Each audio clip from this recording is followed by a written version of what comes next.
بسم اللہ الرحمن الرحیم الحمد للہ رب العالمین والصلاة والسلام علی سید المرسلین وعلی آلہ واصحابہ اجمعین۔ میرے بزرگوں، پیارے بھائیوں، جو بھائی کھڑے ہیں وہ بیٹھ جائیں۔ الحمدللہ آپ نے پورا وقت دیا، پوری باتیں سنی، اللہ تعالیٰ اسے قبول فرماوے اور استقامت اور ثابت قدمی اللہ تعالیٰ ہم سب کو نصیب فرماوے۔ میرے بھائیوں، اجتماع ہو جانا ایسا ہے جیسے بارش برس گئی زمین پر۔ جب بارش برس گئی زمین پر تو کسانوں کا، کاشتکاروں کا کام بڑھ گیا۔ اب وہ زمین جوتنے میں لگیں گے، زمین ٹھیک کرنے میں لگیں گے، پھر بویائی ہوگی، پھر اس کی دیکھ بھال ہوگی، پھر اس کی کٹائی ہوگی، اور پھر مال گھر میں آئے گا۔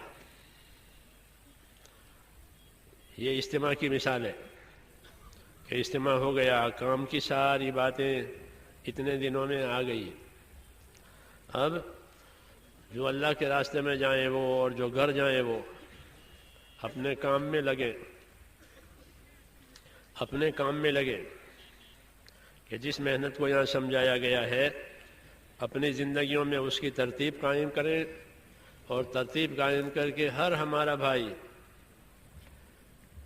اپنے آپ کو کام میں لگاوے، دوسروں کو کام میں لگاوے۔ ایمان، اعمال اور اخلاق، تین چیزوں کو اس محنت کے ذریعے سے دنیا میں ظاہر کرنا ہے۔ ایمان کو اپنی زندگیوں میں اتنا لانا ہے کہ وہ اللہ کے حکموں کو، اللہ کے فرائض کو ادا کرنے پر کھڑا کرے۔ ایمان اتنا بنانا ہے جو اللہ کے حرام سے بچاوے۔ ایمان اتنا تیار کرنا ہے کہ اللہ کے دین کے کاموں کے لیے تیار کر دے، تقاضے پر تیار کر دے۔ ایمان بنانا حکموں والی محنت کے ذریعے سے یہ ایمان بنے گا۔ اللہ کے حکموں کی محنت میں تکلیفیں اٹھائیں گے، قربانیاں دیں گے تو اللہ تعالیٰ اس ایمان کو اندر سے پانی دیں گے، پھر وہ حرام سے بچائے گا، فرضوں پر کھڑا کرے گا کہ یہ تو فرض ہے، اس کو نہیں چھوڑ سکتے، یہ حرام ہے، اس کے پاس نہیں جا سکتے، اور یہ دین کا تقاضا ہے کہ یہ نہیں چھوٹ سکتا۔ تو اپنے ایمان کو اتنی طاقت دینی ہے آخر تک، اور اپنے اعمال کہ اپنے اعمال کے اندر استقامت اور پابندی پیدا کرنی ہے کہ جس عمل کو شروع کیا بس وہ موت تک رہے گا۔ اس میں سب سے زیادہ عبادتوں کا اہتمام کرنا ہے کہ ہماری عبادتیں صحیح بھی ہو جاویں اور عبادتوں میں ہم پابند بھی ہو جاویں۔ دین عبادت کے راستے سے آتا ہے اور معاملات کے راستے سے نکل جاتا ہے۔ عبادتیں صحیح ہوتی ہے، کلمہ، نماز، تو دین آنا شروع ہو جائے گا، لوگ دیندار بنیں گے، نمازی بنیں گے، پھر دینداری آئے گی۔ تو آتا ہے عبادت کے راستے سے، اس لیے کلمہ نماز سے بات شروع کراتے ہیں۔ نکل جائے گا معاملات کے راستے سے کہ عبادتیں بنائی اور اپنے آپ کو حرام سے نہیں بچایا، لین دین حرام ہو گیا، کھانا کمانا حرام ہو گیا، کہ وہ عبادت کی جان نکل جائے گی۔ اس لیے ایمان کو طاقت دینی ہے کہ جو اللہ کی عبادتیں ہیں، فرائض ہیں، وہ ادا ہو جاویں، جو اللہ کے حرام ہیں اس سے بچنا نصیب ہو جاوے۔ ہاں، حرام سے بچنے والا سب سے بڑا عبادت گزار ہے۔ اتق المحارم تکن اعبد الناس، حدیث شریف میں ہے، اتق المحارم تکن اعبد الناس، کہ تو حرام سے بچ جا، پھر تو خدا کا سب سے بڑا عبادت گزار ہے۔ کیونکہ حرام سے بچنے کے لیے ایمان کی طاقت چاہیے۔ تو اس محنت میں یہ ملحوظ ہے کہ ہماری ایمان میں اتنی طاقت آوے کہ جو ہمیں اللہ کے فرضوں پر، اس کے حکموں پر کھڑا کرے، اس کے حرام سے بچائے، اور اس کے دین کے نام پر جب کوئی تقاضا آوے تو تیار ہو جاوے. اتنا تعلق پیدا کرنا ایمان کے ساتھ، اور اپنی ذاتی زندگی کو دیندار بناتے ہوئے اپنے ماحول کو بھی دیندار بنانا ہے. ہمارے گھروں کا ماحول دینی بنے، ہمارے گھروں کا ماحول دینی بنے. گھر میں کوئی چیز ہوگی تو کسی کو دے سکتے ہیں. پڑوسی نے کہا کہ میرے گھر مہمان آئے ہیں، آپ کے گھر میں اچار ہے؟ کہ ہاں لے جائیے. میرے گھر مہمان آئے ہیں، ٹھنڈا پانی ہے؟ ہاں لے جائیے. گھر میں چیز ہوتی ہے تو آسانی سے دی جاتی ہے، وہ گھر میں ہی نہیں ہے تو کس کو دیں گے؟ تو مسلمان کے گھر میں دین نہیں ہے تو کس کو دے گا؟ تو جس طرح مسجد میں دینداری نظر آوے کہ گھروں کی دینداری. کسی زمانے میں ایسا ہوتا تھا کہ ہر مسلمان کے گھر میں ایک جگہ ہوتی تھی عبادت کی، اس کا نام گھر کی مسجد، مسجد بیت، اس کا نام تھی گھر کی مسجد. کبھی صحابی حضور کے پاس آتا تھا، یا رسول اللہ میں نے ایک گھر بنایا ہے چھوٹا موٹا، میرا جی چاہتا ہے کہ میرے گھر آویں، 2 رکعت نماز پڑھ دے میں. کہ اچھی بات ہے، میں کل پہنچ جاؤں گا. پھر دوسرے دن تشریف لے جاتے کہ ہاں بھائی کہاں نماز پڑھوں؟ کہ جی اس کونے میں. وہ کونے میں حضور نے 2 رکعت نماز پڑھی، محلے کے ساتھی آئے ملے. اب جس جگہ آپ نے نماز پڑھی وہ گھر کی مسجد ہو گئی. یہ عام مسلمانوں کے گھروں میں تھا. جیسے آج بہت سی غیر ضروری چیزیں ہمارے گھروں میں گھس گئی ہے، ایسے وہ ایک ضروری چیز گھر کی مسجد، اس کو مسجد بیت کہتے ہیں. گھر کی مسجد، اس میں گھر کی عورتیں عبادت کرتی تھی، گھر کے مرد نوافل وغیرہ دوسری عبادتیں کرتے تھے. نماز باجماعت مرد تو مسجد میں پڑھتے تھے. یہ گھر کی مسجد ہو گئی. جب رمضان کا مہینہ آتا تو مرد اعتکاف کرتا تھا محلے کی مسجد میں، اور اس کی بیوی اعتکاف کرتی تھی گھر کی مسجد میں. ہمارے فقہا فقہ کی کتابوں میں لکھتے ہیں، تمام فقہ کی کتابوں میں لکھا ہوا ہے، یہ علماء بیٹھے ہوئے ہیں، وَالْمَرْأَةُ تَعْتَكِفُ فِي مَسْجِدِ بَيْتِهَا، یہ لکھا ہوا ہے کہ عورت اپنے گھر کی مسجد میں اعتکاف کیا کرے. کیوں کہ ہر مسلمان کے گھر میں چولہا ہے، مسجد بھی ہے. جیسے آج چولہا ہے ایسے گھر کی مسجد. تو یہ سب کے گھروں میں ہوتی تھی. اس لیے فقہاء نے عموم سے یہ لکھا کہ وَالْمَرْأَةُ تَعْتَكِفُ فِي مَسْجِدِ بَيْتِهَا، کہ عورت اپنے گھر کی مسجد میں رمضان کے آخری عشرے کا اعتکاف کرے. یہ سنت تھی. حضور صلی اللہ علیہ وسلم کی وفات کے بعد ازواج مطہرات گھر میں اعتکاف کرتی تھی رمضان کا اپنے گھروں میں. تو گھروں کا دین ہے یہ، گھروں کا دین. اس سے اولاد جو ہے دیندار بنتی تھی. کیوں کہ گھر میں دین ہے، گھر میں نماز ہے، گھر میں سلام کر کے آتے ہیں، سلام کر کے جاتے ہیں. سنت ہے گھر میں سلام کر کے داخل ہو، اپنے بیوی بچوں کو سلام کرو تو تمہاری بیوی بچوں میں اور تمہارے محبت پیدا ہوگی سلام کی وجہ سے. سلام کا اثر ہے یہ کہ گھر میں سلام کر کے داخل ہو، سلام کر کے گھر میں سے نکلو تو تمہارے درمیان میں، اور تمہارے فقہاء یہ لکھتے ہیں کہ تمہارے درمیان میں، تمہاری بیوی بچوں کے درمیان محبت پیدا ہوگی. سلام کی سنت، کہ سلام کی سنت کا ثواب ملے گا، اور سلام کی سنت گھر میں ادا ہوئی ہے تو گھر میں برکت ہوگی. یہ گھروں کا دین. گھروں میں اپنے بچوں کو تعلیم دیتے تھے. قرآن کی، حدیث کی تعلیم گھروں میں دی جاتی تھی. حضور صلی اللہ علیہ وسلم کی بیویوں کا یہ حکم تھا اپنے گھروں میں رہو. تو گھروں میں رہ کر کے جو حکم آتے تھے، جو وحی آتی تھی، وہ اس کو یاد کرتے تھے، یاد کرائی جاتی تھی. پوچھنے والوں کو مسائل کا جواب دیتی تھی. تو گھروں کا دین، کہ ان کے گھروں میں دین ہے، وہ گھروں کا دین نکل گیا ہے. اس محنت کے ذریعے سے یہ لانا ہے. اس کا پہلا قدم گھر کی تعلیم جو آپ نے سنی ہے وہ اس کی ابتدا ہے. باقی اصل کہ گھروں کا معاشرہ، گھروں کا ماحول ہمارا دینی بنے. جن گھروں میں اللہ کی عبادت ہوتی ہے، قرآن شریف کی تلاوت ہوتی ہے، اللہ کا ذکر ہوتا ہے، تو آسمان والے ان گھروں کو ایسے چمکدار دیکھتے ہیں جیسے زمین والے ستاروں کو چمکدار دیکھتے ہیں، اس کا نور ہے۔ نہیں تو گھروں کے اندر ظلمت آتی ہے، پھر جھگڑے ہوتے ہیں، پھر لڑائیاں ہوتی ہیں، کیوں کہ اندر بے دینی آ گئی ہے۔ یا ایھا الذین آمنوا قوا انفسکم واہلیکم نارا، اے ایمان والو اپنے آپ کو، اپنے گھر والوں کو دوزخ کی آگ سے بچاؤ، یہ حکم ہے۔ اپنے آپ کو، اپنے گھر والوں کو دوزخ کی آگ سے بچاؤ۔ کہ دوزخ کی آگ سے کیسے بچائیں گے؟ حضرت علی آیت کی تفسیر کرتے ہیں، اے علمہم الدین، کہ ان کو دین سکھاؤ، گھر والوں کو دین سکھاؤ، خود بھی دین سیکھو، گھر والوں کو دین سکھاؤ۔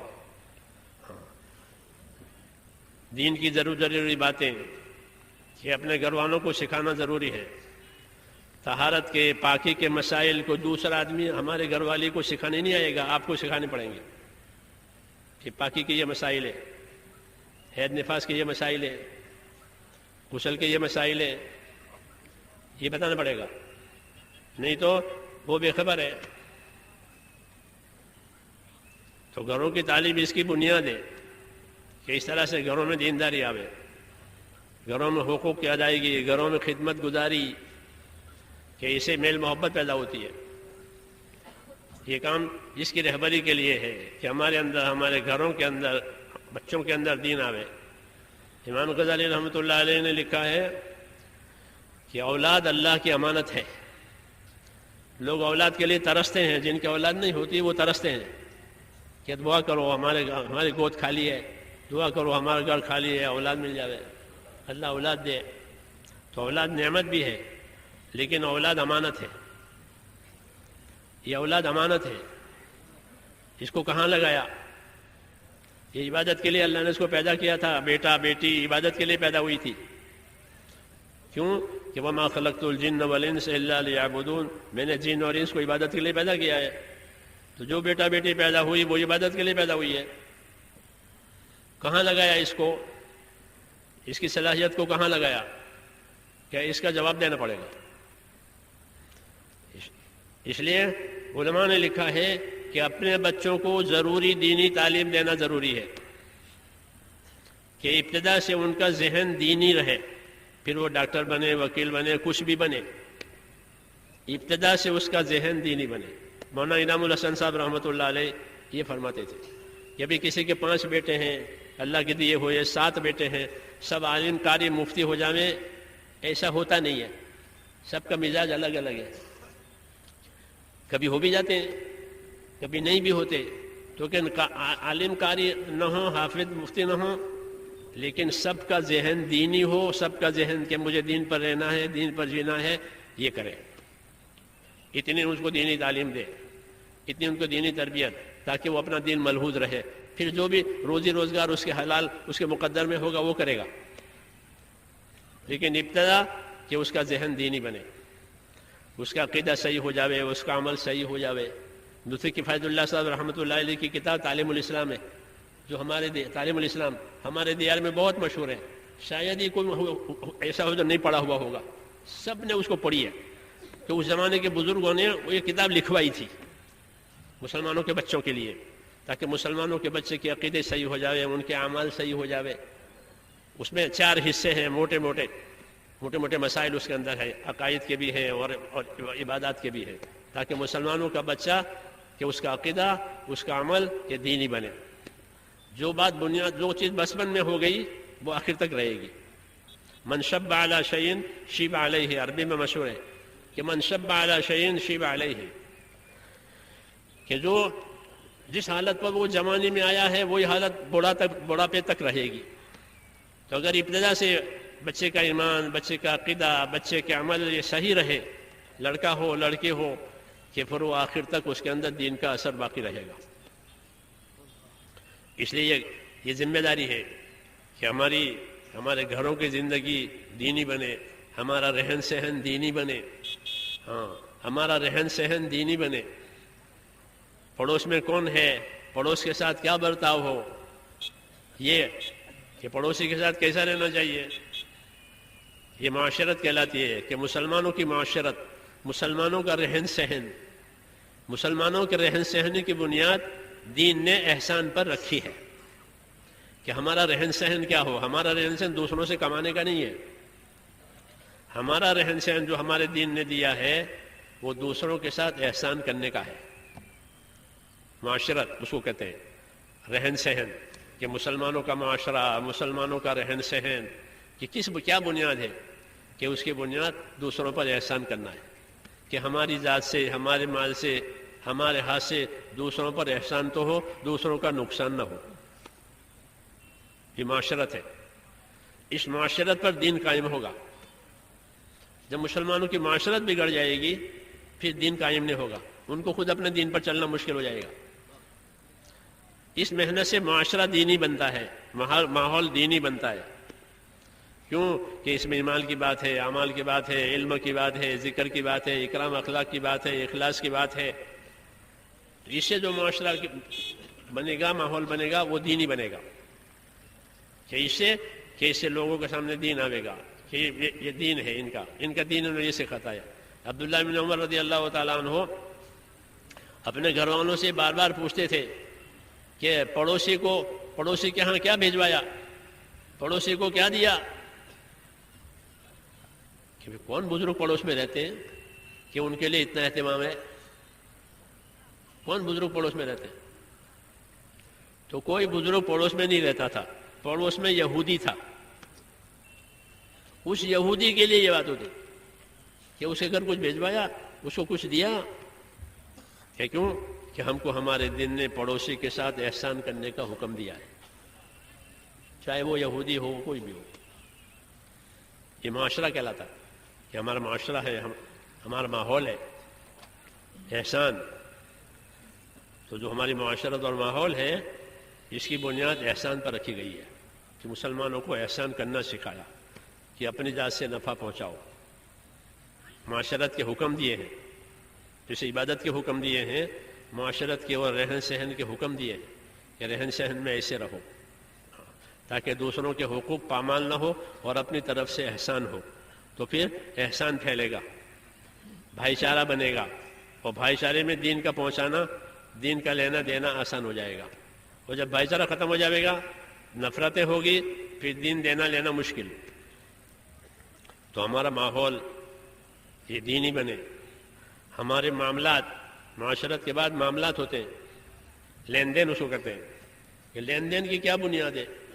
کہ لین دین کی بنیاد سچائی و امانت داری پر ہے کہ ہمارا لین دین سچائی پر ہوگا، امانت داری پر ہوگا. ہاں، کسی کا لیا اس کا دیا. تجارت کی کہ ہاں ضرور کرو، حلال روزی کمانے کا بہترین ذریعہ ہے، مگر امانت داری کے ساتھ. کہ تجارت امانت داری کے ساتھ، کہ تجارت سچائی کے ساتھ، لین دین سچائی کے ساتھ. کہ بس کہ سچا اور ایماندار تاجر کل قیامت میں نبیوں کے ساتھ ہوگا. تو معاملات کی بنیاد ایمانداری اور سچائی پر رکھی کہ ہمارا لین دین لوگوں کے ساتھ صحیح ہو. یہ نہیں کہ لیا تھا اور دینے کا نام نہیں ہے، ادھار لیا تھا، قرضہ لیا تھا اور دینے کا نام نہیں ہے. قرض ہنسنا کیا کہ جب مانگنے آوے تو ہنس دینا کچھ نہیں. قرض لیا اور اب ہے ہی نہیں، خیال ہی نہیں ہے. کہ یہ بہت غلط بات ہے. اپنا لین دین ایماندارانہ صاف رکھو. حضور صلی اللہ علیہ وسلم کے زمانے میں جنازہ آتا تھا تو پوچھتے تھے کہ اس کے ذمے کوئی قرضہ ہے کسی کا؟ یہ لوگوں کا قرض لے کر مرا ہے یا کیا ہوا ہے؟ اگر معلوم ہوا کہ لوگوں کا قرضہ اس پر ہے تو فرماتے تھے ادا کرنے کے لیے مال چھوڑا ہے کہ ہاں، تو پھر جنازے کی نماز پڑھاتے تھے. اور یہ کہ لوگوں کا قرضہ لیا ہے اور دیا نہیں ہے کہ تم نماز پڑھ لو اس کی. اتنی تنبیہ ہوتی تھی. لین دین مسلمانوں کا صاف، ہاں، معاملات کہتے ہیں اس کو. کیونکہ معاملات بگڑ جائیں گے تو اس کا بہت بڑا نقصان دینداری میں پڑے گا. فوراً لوگ یہ کہیں کہ یہ دیکھو یہ حاجی صاحب ہے، یہ نمازی ہے، یہ پہلی صف میں ہے، وہ میرے پیسے نہیں دیے ہیں، میری زمین دبا رکھی ہے. ہاں،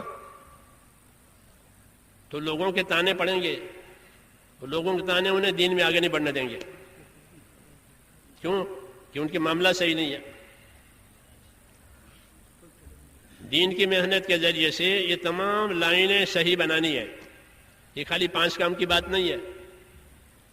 5 کام تو جیسے میں نے کہا یہ تو محنت مشق کے لیے ہے الف با تا کی طرح سے، کہ ہماری لائن، کہ ہمارا ایمان، ہماری عبادت، ہمارا رہن سہن، ہمارا لین دین، ہمارا اخلاق، یہ سب دین بن جائے. پھر دیکھو دین اپنی برکتوں کے ساتھ آئے گا. اس محنت میں اللہ نے یہ تاثیر رکھی ہے. اگر یہ اثر ہو گیا، یہ اصولوں کے ساتھ یہ کام ہوا، تو یہ خود اپنا اثر پیدا کرے گا. کہ آدمی میں استعداد پیدا ہوگی، اپنی عبادتیں بھی صحیح کرے گا، اپنا رہن سہن بھی صحیح کرے گا. کسی کی اپنی غلطی ہے تو معافی مانگے گا، کسی کی غلطی ہوئی تو معاف کر دے گا. کسی کا لیا ہے کہ ادا کرے گا، امانت ہے. ایمان ترقی کرتا ہے تو امانت داری آتی ہے. لوگوں کے حق کے بارے میں ڈرے گا آدمی کہ لوگوں کا حق ہے. یہ عمل ہے، اس کے اندر بیماریوں کا علاج ہے. جو بیماری ہوگی زندگی میں، اگر یہ محنت صحیح ہوئی تو جیسے دوا بیماری پہ کی جگہ پر جا کر اثر کرتی ہے. دوا جو آدمی لیتا ہے تو دوا تو پیٹ میں جاتی ہے، لیکن اس کا اثر وہاں جاتا ہے جہاں درد ہوتا ہے. اگر گھٹنے کا درد ہے اور گھٹنے کی گولی کھائی ہے تو گولی گھٹنے میں نہیں جاتی، گولی تو پیٹ میں جاتی ہے، لیکن گولی کا اثر گھٹنے میں جاتا ہے. سر کا درد ہے اور سر کے درد کی دوا لی ہے تو دوا پیٹ میں جائے گی پانی کے ساتھ، لیکن دوا کا اثر سر پر جائے گا. یہ اندر نظام ہے اللہ تعالیٰ کا، کیونکہ تندرستی دینے والا اللہ ہے، دوا نہیں. تو دوا کے لیے ایسی لائنیں بنی اندر. ہر کجا دردش دوا آنجا روت، ہر کجا رنجش شفا آنجا روت. جہاں درد ہوگا دوا کا اثر وہاں جائے گا، جہاں بیماری ہوگی شفا کا اثر وہاں جائے گا. یہ اندر ایسا نظام ہے بدن کا. ایسے روحانیت کا بھی یہ اثر ہے کہ آدمی نے دین لیا تو وہ دین جا کر کے اس بیماری پر جا کے اثر کرے گا کہ تیرے اندر یہ بیماری ہے، تو فوراً وہ بیماری اس کو چوبے گی. ہم لوگ انگلینڈ میں تھے تو میرے ساتھ ایک آدمی 20 روز کے نکلا، پڑھا لکھا آدمی تھا. ایک دن مجھے کہنے لگا کہ امیر صاحب ایک مشورہ ہے. ضرور، کیا مشورہ ہے؟ کہ آپ سے مشورہ کرنا چاہتا ہوں کہ میں اپنے ابا کو لیٹر لکھوں. اچھا، وہ تو اسکول کے ٹیچر تھے وہ خود. میں نے کہا آپ تو پڑھے لکھے آدمی ہیں، اس میں لیٹر لکھنے میں کیا پوچھنے کی بات ہوئی؟ کہ نہیں، بات دوسری ہے. لیٹر لکھنا تو میرے لیے کوئی بڑا کام نہیں ہے. دوسری بات کیا ہے؟ کہ دوسری بات یہ ہے کہ میرے اور میرے باپ کے تعلقات 20 سال سے بگڑے ہوئے ہیں. بات چیت بند ہے، ابا سے بات نہیں ہو رہی ہے. ہم تو نہیں جانتے تھے کہ ان کے رہن سہن میں کیا بگاڑ ہے ماں باپ کے ساتھ. اب یہ چلا ہے اس محنت میں. باتیں سنی، محنت ہوئی، فضا دیکھی، تو اس کام نے اس پر یہ اثر کیا کہ 20 برس جو بات چوبی نہیں، اب چبھنے لگی. ہاں، کیوں؟ کہ ایمان میں حرکت آئی ہے، ایمان میں قوت آئی ہے. ایمان میں قوت آتی ہے تو گناہ چبھتے ہیں. جیسے بدن سن ہو گیا ہو تو کوئی بھی چیز چبھے گی، پھانس ہو، پین ہو، لیکن بدن سن ہو گیا ہے پھر نہیں چبھے گی وہ. ایسے ایمان سن ہو جاتا ہے پھر گناہ چبھتے نہیں ہیں. لیکن ایمان میں حرکت آئی ہے، ایمان میں حرارت گرمی آئی ہے، گناہ چبھنے لگا. کہ 20 سال سے ابا سے بات چیت بند ہے. جی ہاں. میں نے کہا ابا اور اماں یہ تو دونوں آنکھیں ہیں، کس کو پھوڑو گے؟ تو یہ میں نے مثال دی کہ یہ کام ہدایت کا ذریعہ ہے، اور ہدایت وہاں جاتی ہے جہاں گمراہی کا اثر ہو. ہاں، جیسے دوا وہاں جاتی ہے جہاں بیماری کا اثر ہو. اس لیے ہم لوگوں کو ترغیب دیتے ہیں کہ اصولوں کے ساتھ، قربانیوں کے ساتھ، محنت کے ساتھ اس راستے میں پھریں، پھر دیکھیں کیا فائدہ ہوتا ہے. تکلیف آئے اس راستے میں تو برداشت کریں. ہاں، تکلیفوں کے بغیر بات بنتی نہیں ہے. جب اس راستے کی تکلیفیں برداشت کی جائے گی پھر اس راستے کا اثر دوسرا ہوگا، اس محنت کا اثر دوسرا ہوگا.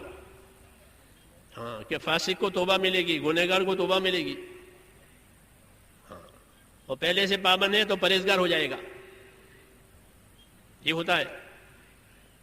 عرب میرے ہاں آتے ہیں، ہمارے پاس آتے ہیں، میں عربوں سے کہتا ہوں ایک محنت کرو اصولوں سے. ہاں اگر آدمی پہلے سے اچھا نہیں ہے تو اس کو اللہ توبہ دے دے گا، وہ توبہ کر کے ٹھیک ہو جائے گا.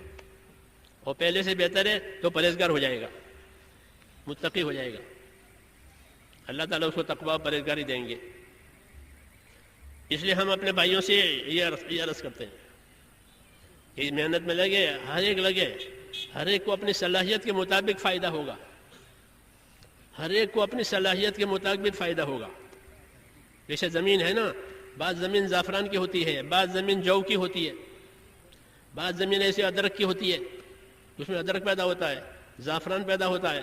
بعض ایسی جس میں جو باجرہ پیدا ہوتا ہے. لیکن پانی کی سب کو ضرورت ہے. پانی نہیں ہے تو ادرک بھی نہیں اور زعفران بھی نہیں، اور جو بھی نہیں اور باجرہ بھی نہیں. وہ پانی ہے تو کہ زعفران کی زمین میں زعفران ہوگا، ادرک کی زمین میں ادرک، جو کی زمین میں جو، باجرے کی زمین میں باجرہ، میوہ اور پھل کی زمین میں پھل. پانی سب کے لیے ایک. یسقى بماء واحد ونفضل بعضها على بعض في الأكل. ایک ہی پانی سے سب کو سینچائی سب کی ہوتی ہے، ایک ہی پانی سب کو دیا جاتا ہے. زعفران کی زمین زعفران اگاتی ہے، ادرک کی زمین ادرک اگاتی ہے. ایک ہی دعوت، ایک ہی کتاب، ایک ہی محنت. ابو بکر بن گئے، ایسا کوئی نہیں بنا. زعفران کی زمین. ابو ذر بن گئے، ایسا کوئی نہیں بنا. حضور نے فرمایا آسمان کے نیچے اور زمین کے اوپر ابو ذر سے زیادہ وفادار کوئی نہیں ہے. یہی پانی پڑا ہے، یہی پانی پڑا ہے. حضور صلی اللہ علیہ وسلم کو جو دیا گیا ہے دین، یہ پانی ہے.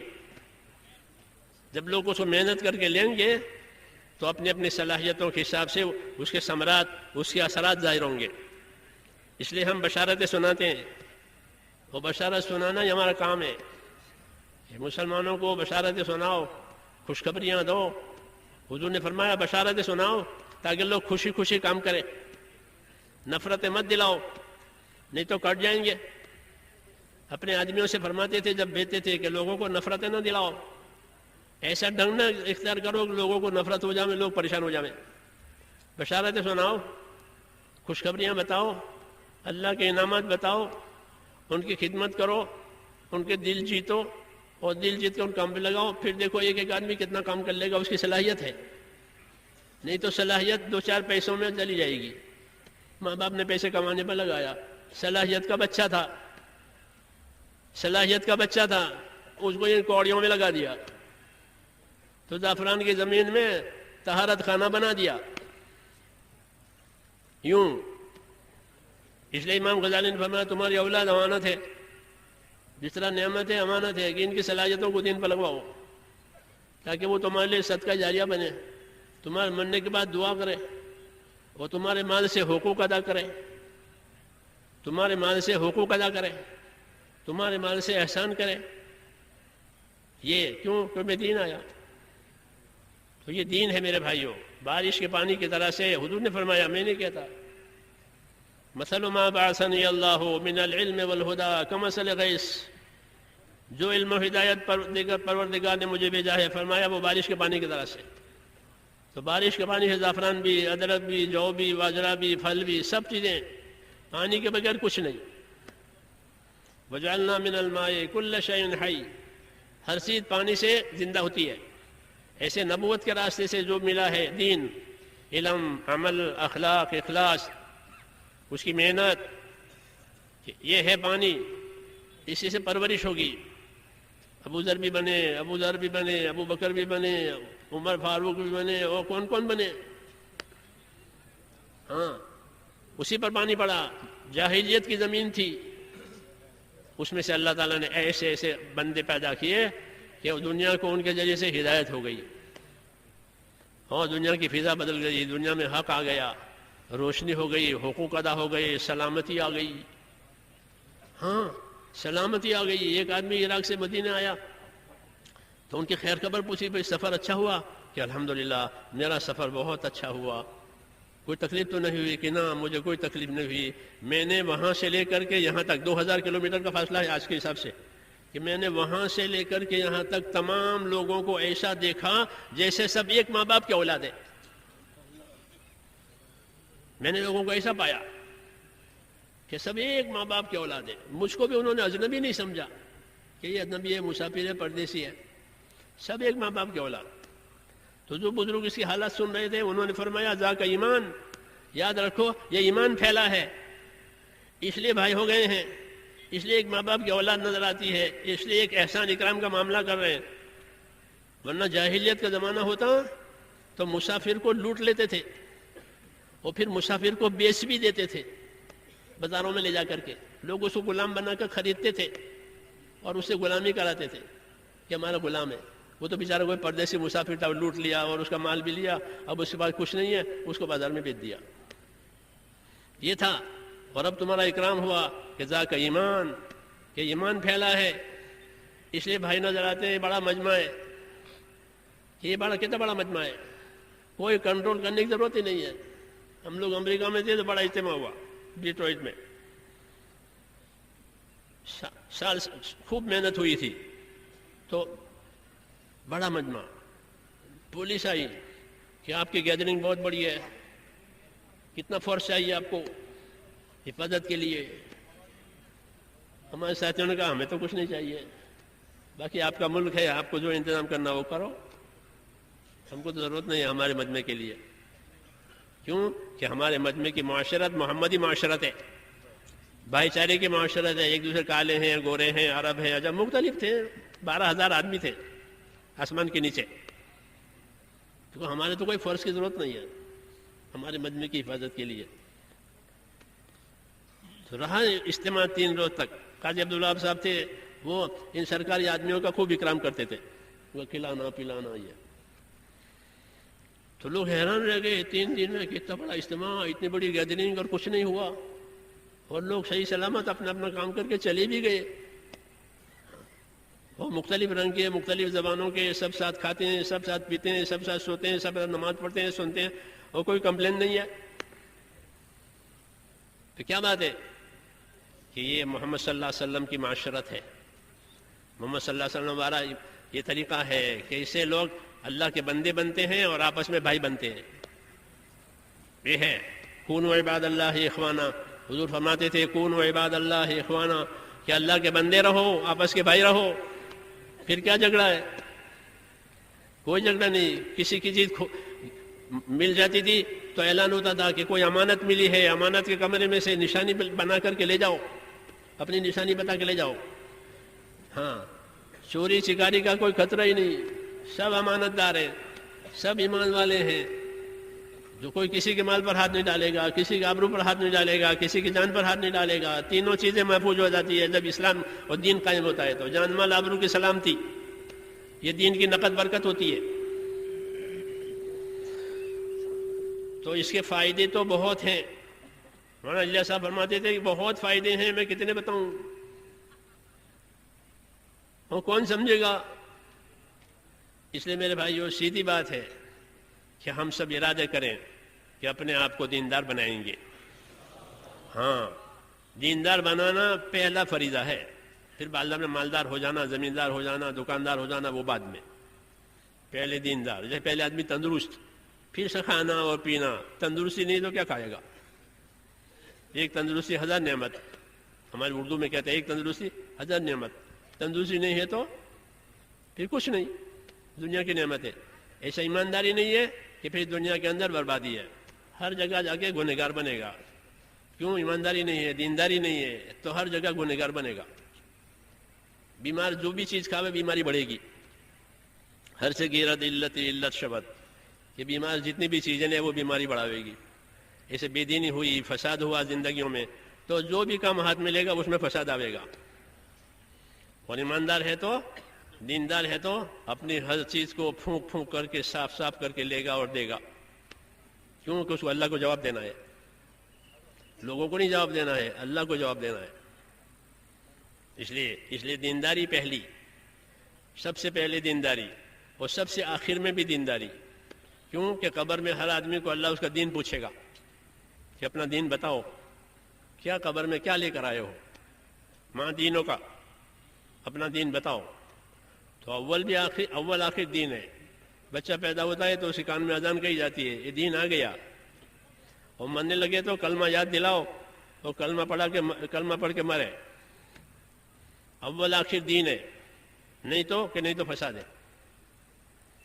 اس لیے میرے دوستو یہ محنت ہے، اپنے آپ کو دیندار بنانا، اپنے گھروں کو، ماحول کو دیندار بنانا.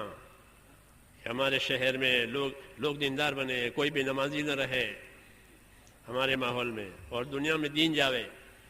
اس لیے جان مال لے کر کے مشوروں سے، اصولوں سے پھرنا، تاکہ دنیا میں جہاں جاوے ان کو بھی دین ملے. ہمیں دنیا والوں سے کچھ لینا دینا نہیں ہے، لیکن ان کو دین دینا ہے.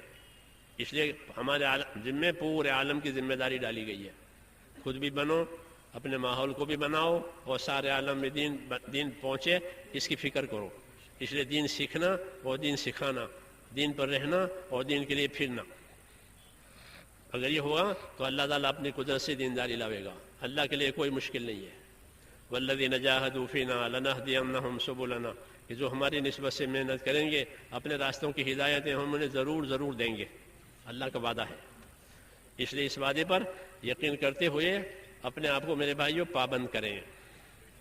جو واپس جا رہے ہیں وہ اپنے مقامی محنت کے پابند بنیں. روز وقت دیں، ہر ہفتے وقت دیں، ہر مہینے وقت دیں، ہر سال وقت دیں. اپنی زندگیوں میں سے اس کو وقت دیں. یاد رکھو، اگر زندگی عمل پر ڈالیں گے تو زندگی ایسی ہوگی ربر کی طرح لمبی ہو جائے گی. جیسے ربر لمبا ہوتا ہے تو چھوٹی سی رنگ، لیکن اس کو لمبی کرتے ہیں تو لمبی ہو جاتی ہے. ایسے زندگی میں اگر عمل کرو گے تو سارے کام ہو جائیں گے اسی میں، گویا زندگی لمبی ہو رہی ہے. اور زندگی میں عمل نہیں ہے تو وہ زندگی بے برکت ہے، سکڑ کر کے اتنے ہو جائے گی. کچھ نہیں ہوا، جہاں تھا وہیں کما اور موت آ گئی. نمازیں بھی باقی رہ گئی، دوسروں کے حقوق بھی باقی رہ گئے، روزے بھی باقی رہ گئے، اور یہ بوجھ لے کر جائے گا. اللہ حفاظت فرماوے. اس لیے زندگیوں کو پابند بنانا ہے. مقام پر جانے والے مقام پر پابندی سے محنت کریں، دوسروں کو لگائیں، اپنے گھروں میں دینداری لائیں. اور جو جو سفروں میں جا رہے ہیں اللہ کے راستے میں، وہ بھی اصولوں کے ساتھ، اہتمام کے ساتھ اپنا وقت پورا کریں اور محنت کر کے واپس آئیں. تو کریں گے بھائی ایسا؟ اللہ تعالیٰ قبول فرمائے.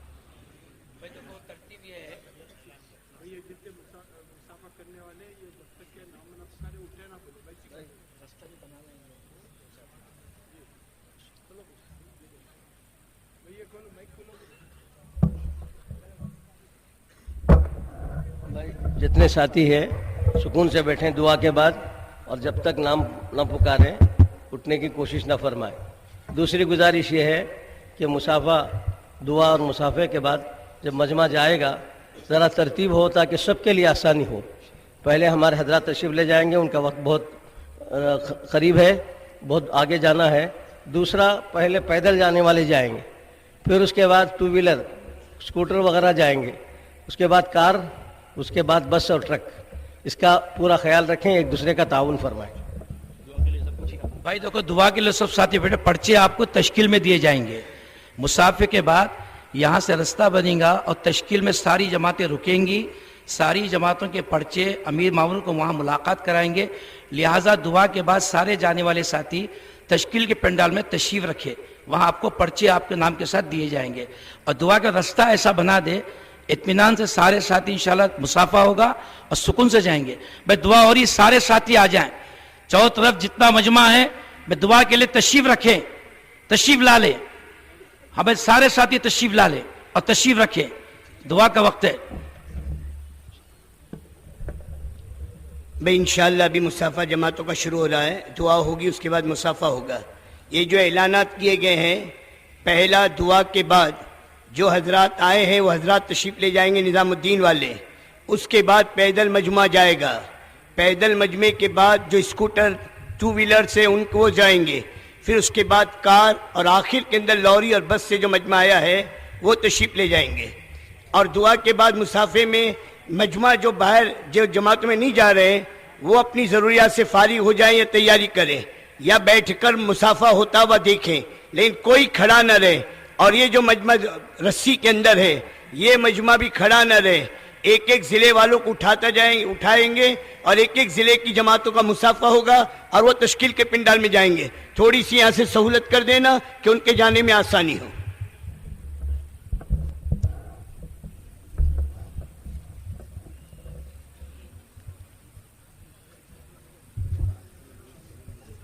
بیٹھ جائیے بیٹھ جائیے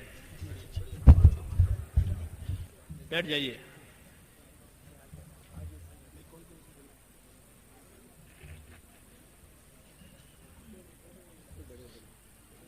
بیٹھ جائیے بھائیو. دعا بھی ایک عمل ہے. جس طرح دعا ہماری ضرورت ہے ایسے دعا ایک عمل بھی ہے. دعا اللہ کو بہت پسند ہے. فرمایا مجھ سے دعا مانگو میں قبول کروں گا. تو مانگنے کا حکم بھی دیا، قبول کرنے کا وعدہ بھی کیا. اب جو نہ مانگے وہ محروم ہے کہ اللہ قبول کرنے کے لیے تیار ہے. اس لیے راتوں میں دنوں میں اپنی ضرورتوں کے لیے، دین کے لیے، اپنی ہر کام کے لیے دعا مانگے. اپنے آپ کو دعاؤں کا عادی بناوے کہ دعا سے اللہ کی مدد آتی ہے. دعا عبادت ہے، دعا کا ثواب بھی ملتا ہے.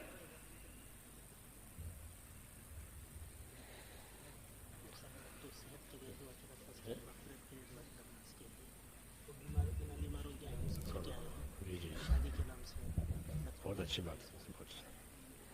مانگو اللہ سے. درود شریف پڑھ لو. بسم اللہ الرحمن الرحیم. اللہم لک الحمد کلہ ولک الشکر کلہ ولک الملک کلہ بیدک الخیر کلہ. اللہم الیک یرجع الامر کلہ لا الہ الا اللہ وحدہ لا شریک لہ لہ الملک ولہ الحمد یحیی ویمیت وہو علی کل شیء قدیر. اللہم یا حفظ الضعفاء ویا کنز الفقراء ویا عظیم الرجاء ویا منقذ الحلقہ ویا منجی الغرقى یا محسن یا منعم یا مفضل یا جبار. اللہم صل علی سیدنا محمد وعلی آل سیدنا محمد کما صلیت علی ابراہیم وعلی آل ابراہیم انک حمید مجید. اللہم بارک علی سیدنا محمد وعلی آل سیدنا محمد کما بارکت علی ابراہیم وعلی آل ابراہیم انک حمید مجید. ربنا ظلمنا انفسنا وإن لم تغفر لنا وترحمنا لنكونن من الخاسرين. ربنا ظلمنا أنفسنا وإن لم تغفر لنا وترحمنا لنكونن من الخاسرين. ربنا ظلمنا أنفسنا وإن لم تغفر لنا وترحمنا لنكونن من الخاسرين. ربنا إننا آمنا فاغفر لنا ذنوبنا وقنا عذاب النار. ربنا إننا آمنا فاغفر لنا ذنوبنا وقنا عذاب النار. ربنا إننا آمنا فاغفر لنا ذنوبنا وقنا عذاب النار. اللهم اغفر لي ولوالدي واغفر يا رب لجميع المؤمنين والمؤمنات والمسلمين والمسلمات الأحياء منهم والأموات ولإخواننا الذين سبقونا بالإيمان ولا تجعل في قلوبنا غلا للذين آمنوا ربنا إنك رؤوف رحيم. اللهم اشرح صدورنا للإسلام. اللهم حبب إلينا الإيمان وزينه في قلوبنا وكره إلينا الكفر والفسوق والعصيان. اللهم اجعلنا من الراشدين. اللهم اجعلنا من الراشدين. اللهم اجعلنا من الراشدين. اللهم أقبل بقلوبنا إلى دينك. اللهم أقبل بقلوب جميع المسلمين إلى طاعتك. اللهم إن قلوبنا ونواسينا وجوارحنا بيدك لم تملكنا منها شيئا فإذا فعلت ذلك بنا فكن أنت ولينا واهدنا إلى سواء السبيل. اللهم آت نفوسنا تقواها وزكها أنت خير من زكاها أنت وليها ومولاها. يا حي يا قيوم برحمتك نستغيث. يا حي يا قيوم برحمتك نستغيث. يا حي يا قيوم برحمتك نستغيث. أصلح لنا شأننا كله ولا تكلنا إلى أنفسنا طرفة عين ولا تنزع منا صالح ما آتيتنا. ربنا آتنا أفضل ما تؤتي عبادك الصالحين. اللهم آتنا أفضل ما تؤتي عبادك الصالحين. اللهم آتنا أفضل ما تؤتي عبادك الصالحين وآتنا أفضل ما تؤتي الناس من المال والأهل والولد غير ضال ولا مضل. ربنا أرنا الحق حقا وارزقنا اتباعه وأرنا الباطل باطلا وارزقنا اجتنابه. يا حي يا قيوم برحمتك نستغيث. اللهم وفقنا لما تحب وترضى من القول والعمل والفعل والنية والهدى إنك على كل شيء قدير. ربنا لا تزغ قلوبنا بعد إذ هديتنا وهب لنا من لدنك رحمة إنك أنت الوهاب. اللهم انصر من نصر دين محمد صلى الله عليه وسلم واجعلنا منهم. اللهم أيد الإسلام وأنصاره، اللهم أيد الإسلام وأنصاره، اللهم أيد الإسلام وأنصاره، وأذل الشرك وأشراره. إنا نجعلك في نحورهم ونعوذ بك من شرورهم. رحمتك نرجو فلا تكلنا إلى أنفسنا طرفة عين ولا تنزع منا صالح ما آتيتنا. ربنا أكرمنا ولا تهنا وآتنا ولا تحرمنا وزدنا ولا تنقصنا. اللهم ربنا آتنا ما وعدتنا على رسلك ولا تخزنا يوم القيامة إنك لا تخلف الميعاد. ربنا آتنا في الدنيا حسنة وفي الآخرة حسنة وقنا عذاب النار. اللهم إنا نسألك من خير ما سألك منه نبيك سيدنا محمد صلى الله عليه وسلم، ونعوذ بك يا رب من شر ما استعاذك منه نبيك سيدنا محمد صلى الله عليه وسلم. أنت المستعان وعليك البلاغ ولا حول ولا قوة إلا بالله. اے اللہ ہماری مغفرت فرما دے. ہم پورے کے پورے تیرے دین کے بارے میں ہم سب کے سب گنہگار ہیں. اے اللہ ہم تیرے پاک دربار میں اقراری مجرم ہیں. اے اللہ ہم تیرے دربار میں اقراری مجرم ہیں. ہمارے جرموں کو معاف فرما دے، ہمارے گناہوں کو معاف فرما دے. ہمیں اپنے کوتاہیوں کا گناہوں کا اعتراف ہے. ہمیں اعتراف کے ساتھ تیرے دربار میں ہے اور اپنی خطاؤں کی گناہوں کی معافی چاہتے ہیں. اے اللہ ہماری اور پوری امت کی پوری مغفرت فرما دے. اے اللہ ہماری اور پوری امت کی پوری مغفرت فرما. پوری امت سے درگزر فرما، پوری امت سے درگزر فرما. امت پر رحم فرما. امت پر سے اپنی ناراضگی کو اٹھا لے، امت پر سے اپنے مقت اور غضب کو اٹھا لے اور امت کے لیے موجبات مغفرت اور رحمت مقدر فرما دے. پوری امت کی صلاحیتوں کو دین پر لگا دے. اے اللہ امت کی صلاحیتوں کو دین پر لگا دے. اے اللہ امت کی صلاحیتوں کو دین پر لگا دے. امت کی صلاحیتوں کو برباد ہونے سے بچا لے. امت کے مالوں کی، جانوں کی، آبرو کی، دین ایمان کی ہر چاروں طرف سے حفاظت فرما لے. اے اللہ ہر چاروں طرف سے حفاظت فرما لے. باطل کے نرغوں میں سے نکال دے. اے اللہ امت کو فتنوں میں سے نکال دے. اپنی طاعت پر قائم فرما دے. جس عالی مقصد کے لیے اس امت کو وجود بخشا گیا ہے اس مقصد کی طرف پوری کی پوری امت کی رہنمائی فرما دے. دین کے نام سے ایک جو محنت چل رہی ہے اے اللہ اس محنت کو قبول فرما لے. اے اللہ اس محنت کو قبول فرما لے اور پورے عالم میں اس کو حق کی اور ہدایت کا ذریعہ فرما دے اور بندوں کی صلاحیتوں کے لگنے کا ذریعہ فرما دے. دین دنیا اور آخرت کی خیر سے مالا مال فرما دے. دین دنیا اور آخرت کے شر سے اور فتنوں سے ہماری اور پوری امت کی پوری حفاظت فرما. اس اجتماع کو قبول فرما. اس اجتماع کو قبول فرما. اس اجتماع کو قبول فرما. اس علاقے کے لیے خصوصاً اور عالم کے لیے عموماً اس کو ہدایت کا ذریعہ فرما دے. اس میں محنت کرنے والوں کو قبول فرما. اے اللہ محنت کرنے والوں کو قبول فرما. کہنے سننے والوں کو قبول فرما. شرکت کرنے والوں کو قبول فرما. بھلی نظروں سے دیکھنے والوں کو بھی قبول فرما. اور جس نے جو تعاون کیا ہو اسے قبول فرما لے اور اسے اپنی ہدایت سے مالا مال فرما دے. پورے علاقے کو دین سے مالا مال فرما دے اور ان کے نقل و حرکت کو عالم کی ہدایت کا ذریعہ بنا دے. اے اللہ تیرے ہاتھ میں مسئلہ ہے، تیرے ہاتھ میں چابیاں ہیں. اے اللہ دلوں کے اقفال کھول دے. دلوں کے اقفال کھول دے. نور ہدایت دلوں میں اتار دے. موت تک اخلاص اور استقامت کے ساتھ تیرے حکموں پر جمنے والا بنا دے. وہ مرنے کا وقت آوے تو حسن خاتمہ کی دولت نصیب فرما. سوئے خاتمہ سے حفاظت فرما. موت اور مابعد موت میں ہمارے لیے برکت مقدر فرما. موت کے بعد کی ہلاکتوں سے حفاظت فرما اور موت کے بعد آنے والی ابدی رحمتوں سے ہمیشہ کے لیے مالا مال فرما دے. اے اللہ ہمیشہ کے لیے مالا مال فرما دے. قبر کے عذاب سے، آخرت کے عذاب سے حفاظت فرما اور اپنے فضل و کرم سے جنت الفردوس کا داخلہ ہمارے لیے آسان فرما. اے اللہ ہمارے پریشان حالوں کی پریشانیاں دور فرما. اے اللہ ہمارے پریشان حالوں کی پریشانیاں دور فرما. بیماروں کو صحت عطا فرما. اے اللہ ان کی تندرستی کو دین پر لگا دے. ضرورت مندوں کی ضرورتیں پوری فرما دے. حلال اور پاک روزیوں کے دروازے کھول دے. حرام سے امت کی حفاظت فرما لے. حرام سے امت کی حفاظت فرما لے. حلال پاک روزیوں کی راہیں کھول دے. اے اللہ ہر خیر سے مالا مال فرما دے. ہر شر سے ہماری حفاظت فرما. اے اللہ جو دنیا سے جا چکے ہیں ان سب کی مغفرت فرما دے، ان سب کی مغفرت فرما دے، ان کے درجات کو بلند فرما دے، اور جو دنیا میں ہم موجود ہیں ہمیں موجبات مغفرت اور رحمت عطا فرما، اپنے دین پر استقامت عطا فرما، اور موت تک تیرے حکم والی زندگی نصیب فرما۔ اے اللہ آخری زندگی ہماری بہتر سے بہتر ہو، اور مرنے کے وقت میں ایمان پر خاتمہ نصیب ہو۔ اے اللہ جتنی خیر حضرت محمد صلی اللہ علیہ وسلم نے مانگی وہ ہمیں عطا فرما دے، جن شرور سے پناہ چاہی ان تمام شرور سے ہمیں اپنی پناہ میں لے لے، جن بھائیوں دوستوں نے دعاؤں کے لیے لکھا کہا ہو ان کی جائز مرادیں پوری فرما دے، ان کی مشکلات کو آسان فرما دے، ان کی نیک تمنائیں پوری فرما۔ ربنا تقبل منا انك انت السميع العليم وتب علينا انك انت التواب الرحيم۔ اللهم صل وسلم وبارك على سيدنا محمد النبي الأمي وآله وصحبه أجمعين برحمتك يا أرحم الراحمين۔